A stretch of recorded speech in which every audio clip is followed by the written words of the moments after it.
Namaste students, I am Dr. Aziz Mohammad Khan from Department of Food and Biotechnology, Jyoti Vidyapeeth women's university. आज जो हमारा topic है वो है history of microbiology microorganism in food. तो इसमें जो फर्स्ट साइंटिस्ट है वो है एंटोनी वॉन लीeuwenhoek, जिन्होंने बैक्टीरिया की बारे में लोगों को बताया कि कुछ माइक्रो ऑर्गेनिज्म होते हैं जो किसी भी सरफेस पे प्रेजेंट रहते हैं, और उन्होंने इसके लिए खास तौर पे एक माइक्रोस्कोप बनाया जो जिसकी कैपेसिटी थी 50 to 300x। मतलब वो एक ऑब्जेक्ट को 50 to 300 टाइम्स बिगर दिखाता था। तो और उन्होंने कई रिसर्च पेपर पब्लिश किए थे जिनमें उन्होंने बताया था कि बैक्टीरिया, एल्गी, प्रोटोजोआ, फंजाई होते हैं जो डिजीज कॉज करते हैं, और छोटे छोटे माइक्रोऑर्गेनिज्म होते हैं जो डिजीज भी कॉज करते हैं और फूड को स्पॉइलेज भी करते हैं। तो ये उन्होंने माइक्रोस्कोप बनाया था जिसके अंदर लेंस था, छोटा सा ये लेंस था जिसकी कैपेसिटी थी 50x to 300x। उसके बाद में रॉबर्ट हुक थे जिन्होंने सेल के बारे में लोगों को बताया कि cell is the largest living subunit. Louis Pasteur थे जिन्होंने जर्म थ्योरी के बारे में लोगों को बताया। एक और साइंटिस्ट थे कोच, रॉबर्ट कोच। उनके साथ मिलकर इन्होंने बताया था कि जर्म थ्योरी क्या होती है, और इन्होंने पास्चराइजेशन के बारे में भी लोगों को बताया कि जो मिल्क जो है उसको प्रिजर्वेशन कैसे किया जाए। इसके लिए उन्होंने टेक्निक डेवलपमेंट की जिसको हम पास्चराइजेशन टेक्निक कहते हैं। लुईस पास्चर ने पास्चराइजेशन टेक्निक का डेवलपमेंट के साथ में जर्म थ्योरी के बारे में लोगों को बताया कि पहले लोग सोचते थे कि जो बीमारियां होती है वो लोगों के बुरे कामों की वजह से होते हैं। दे आर सिंस, जो उनके बैड कैरेक्टर होते हैं, उनकी गरीबी होती है, उसकी वजह से बीमारियां होती है। लेकिन लुईस पास्चर ने रॉबर्ट कोच के साथ मिलकर बताया कि जो माइक्रो ऑर्गेनिज्म होते हैं उनकी वजह से बीमारियां होती है, और जो फूड का फर्मेंट जो स्पॉइलेज होता है वो भी माइक्रो ऑर्गेनिज्म की वजह से होता है। सिमिलरली रॉबर्ट कोच ने भी यही चीज बताई थी कि जिसको हम जर्म थ्योरी कहते हैं, कि उन्होंने जो डिजीज कॉजिंग बैक्टीरिया होते हैं उनको आइसोलेट किया था। जैसे बैसिलस एंथ्रेसिस जो एंथ्रेक्स की बीमारी कॉज करता है, तो उन्होंने बैसिलस एंथ्रेसिस नाम के बैक्टीरिया को आइसोलेट किया। और उन्होंने जो जर्म थ्योरी दी उसको हम कोच पोस्टुलेट्स भी कहते हैं। उन्होंने कुछ बैक्टीरिया को आइडेंटिफाई किया जैसे बैसिलस एंथ्रेक्स या माइकोबैक्टीरियम ट्यूबरकुलोसिस और कोलेरा, विब्रियो कोलेरी की भी इन्होंने आइसोलेशन किया है। और उन्होंने कुछ टेक्निक्स डेवलपमेंट की जिनको हम जो किसी भी पर्टिकुलर कल्चर के लिए ज़रूरी होती है, आइसोलेशन के लिए ज़रूरी होती है, कुछ आइसोलेशन टेक्निक्स उन्होंने डेवलपमेंट की। और प्योर बैक्टीरिया को कैसे प्योर किया जाए वो टेक्निक्स भी उन्होंने डेवलपमेंट की। उसके बाद में अलेक्जेंडर फ्लेमिंग थे जिन्होंने वर्ल्ड वार के टाइम पेनिसिलिन की खोज की थी। पेनिसिलिन एक एंटीबायोटिक है जो पेनिसिलिन नोटेटम से बनी है, और जो सोल्जर्स हार्ट हो जाते थे, जिनको वर्ल्ड वार के टाइम में हार्ट हो गए थे, उनके लिए उन्होंने अलेक्जेंडर फ्लेमिंग ने पेनिसिलिन नाम की एक एंटीबायोटिक उन्होंने बनाई थी। अब ये कुछ एग्जांपल्स है जो माइक्रोबायोलॉजी के है। तो सबसे पहले जो फर्मेंटेशन हुआ था वो हुआ था बेबीलोनिया में। लोगों को वहां पर ऑब्जर्व किया गया था कि उन्होंने फर्मेंटेशन की बदौलत एल्कोहलिक प्रोडक्ट्स बनाए हैं जैसे बियर, वाइन। उन लोग उस टाइम लोगों को इन थ्योरीज के बारे में तो पता नहीं था, लेकिन फिर भी उन्होंने नॉर्मल जो प्रोसीजर्स है उनसे फर्मेंटेशन करके बियर और वाइन का उन्होंने प्रोडक्शन किया था। उसके बाद में 3000 BC फर्मेंटेशन से लोगों ने चीज का प्रोडक्शन किया है और योगर्ट वगैरह ये सब कुछ चीज़ों का डेवलपमेंट उस टाइम पे 3000 BC में इजिप्ट के लोगों ने ये जो साल्टिंग वगैरह है उनका डेवलपमेंट किया था। और 1000 BC रोमन्स ने जो फूड प्रिजर्वेशन है, जैसा कि हमने पहले के लेक्चर में भी पढ़ा था कि फूड प्रिजर्वेशन की टेक्निक्स रोमन्स ने डेवलप की थी। और इसके लिए वो उन्होंने जो बर्फ होती है उसका यूज किया। जो उस टाइम लोग मीट का सबसे ज्यादा यूज करते थे और मीट्स बहुत जल्दी खराब होने वाली चीज, अगर उसको 2 घंटे 3 घंटे भी रख दिया जाए तो वो खराब हो जाती है। इसलिए रोमन्स ने फूड प्रिजर्वेशन के लिए लो टेम्परेचर टेक्निक का यूज किया, जिसमें उन्होंने मीट को बर्फ के अंदर या बर्फ के नीचे रखना स्टार्ट किया और उससे फूड का प्रिजर्वेशन स्टार्ट हुआ। उसके बाद में क्लासिकल जनरेशन के अंदर 1665 में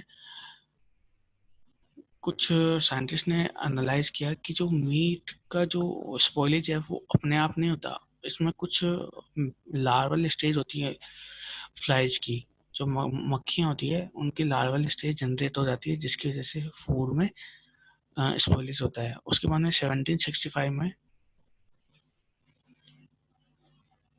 कुछ साइंटिस्ट ने बीफ को उन्होंने बॉईल किया और बॉईल करने के बाद में उन्होंने उसको काफ़ी देर तक स्टोरेज करके रखा और पता लगा है कि हीटिंग करने से बहुत सारे जो फूड है उनको प्रिजर्व किया जा सकता है।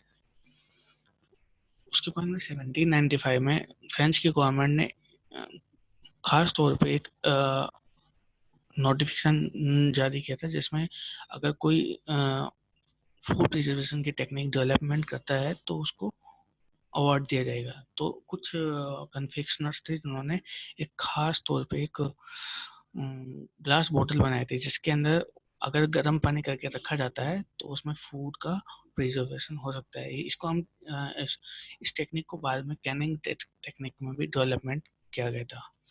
कैनिंग का जो डेवलपमेंट हुआ था वो इसी टाइम के बाद में हुआ था। 1837 में स्वान ने भी ऐसा ही एक्सपेरिमेंट किया था, जिसमें उन्होंने कुछ हीट फूड पार्टिकल्स को हीट किया और उसमें उन्होंने काफ़ी टाइम तक उनको स्टोर करके रखा। फिर 1857 में लुइस पास्चर उन्होंने मिल्क के जो सावरिंग होने के बाद की जो टेक्निक है वो लोगों को बताया कि मिल्क जो होता है वो क्यों स्पॉइल होता है। वो उन्होंने बताया कि जो मिल्क होता है वो खट्टा होता है और खट्टा होने के बाद में उसमें माइक्रोब जनरेट हो जाते हैं और जनरेट होने के बाद में वो मिल्क डिस्ट्रॉय हो जाता है। और उसके बाद में उन्होंने पास्चुराइजेशन टेक्निक की डेवलपमेंट किया था कि पास्चुराइजेशन से फूड को जो मिल्क होता है उसको कैसे प्रिजर्व करके रखा जा सकता है। उसके बाद में मॉडर्न जो माइक्रोबायोलॉजी है उसका डेवलपमेंट हुआ और जो हमारे सामने आज बहुत सारे प्रोडक्ट्स बनते हैं वो मॉडर्न माइक्रोबायोलॉजी के अंदर में आते हैं। और जो माइक्रो ऑर्गेनिज्म होते हैं वो कौन कौन से होते हैं? बैक्टीरिया, फंजाई, प्रोटोजोआ, एल्गी और वायरस, ये सब होते हैं। और फूड माइक्रोबायोलॉजी के अंदर मेनली जो होते हैं वो बैक्टीरिया, फंजाई और प्रोटोजोआ होते हैं। तो बैक्टीरिया वो होते हैं जो प्रोकैरियोट होते हैं, जिनके अंदर एक पर्टिकुलर न्यूक्लियर स्ट्रक्चर नहीं होती है, एक न्यूक्लियर मेम्ब्रेन नहीं होती है, उनको हम प्रोकैरियोट्स कहते हैं। बैक्टीरिया के अंदर जो सेल वॉल होती है वो पेप्टिडोग्लाइकन की बनी होती है और इनके अंदर जो सेल डिवीजन होता है वो बाइनरी फिशन से होता है और उनका जो मूवमेंट होता है वो फ्लैजिला से होता है। ये अपना जो न्यूट्रिएंट्स प्रोवाइड जो लेते हैं वो नेचर से लेते हैं या किसी अदर ऑर्गेनिज्म को इन्फेक्ट करके अपना न्यूट्रिएंट कैरी करते हैं। उसके बाद में फंजाई जो होते हैं वो यूकेरियोटिक होते हैं। इनके अंदर एक न्यूक्लियस, ट्रू न्यूक्लियस होता है और न्यूक्लियर मेम्ब्रेन भी होती है। और ये मल्टी सेलुलर होते हैं। फंजाई मेनली न्यूट्रिएंट्स के बेसिस पे ये फूड के ऊपर डिपेंड रहते हैं, और ये सेप्रोफाइटिक नेचर में भी होते हैं। जैसे सेप्रोफाइटिक मीन्स सॉइल के अंदर प्रेजेंट हो जाते हैं, और सॉइल के अंदर जो ऑर्गेनिक मैटर है उनसे ही वो अपना न्यूट्रिएंट्स लेते हैं।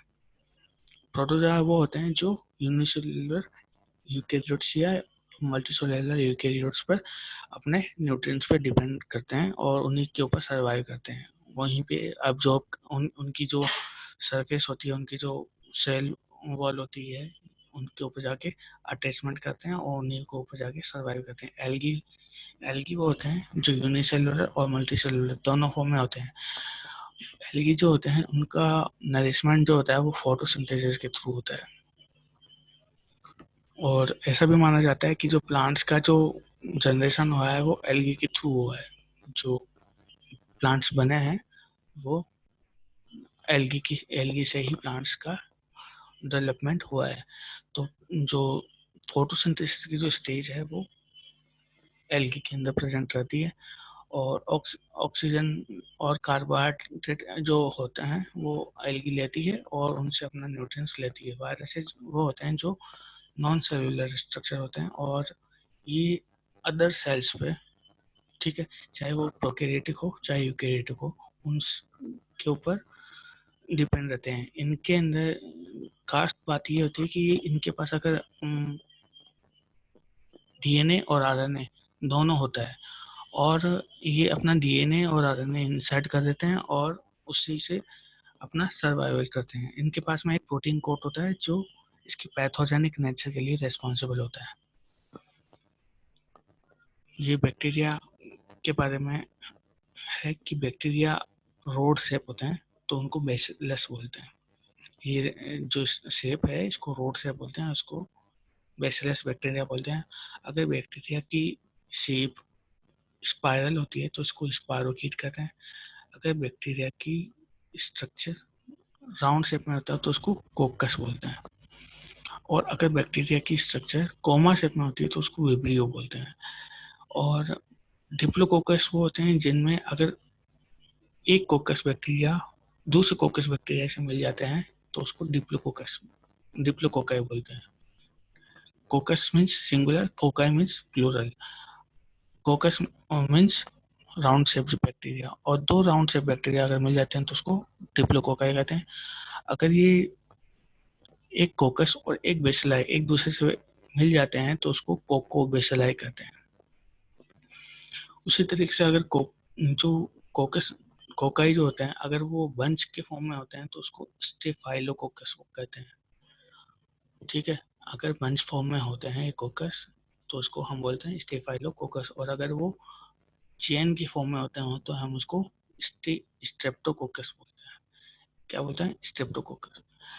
अगर ये कोकस अगर चार के पंच में होता है, ठीक है, तो इसको हम बोलते हैं टेट्राड्स।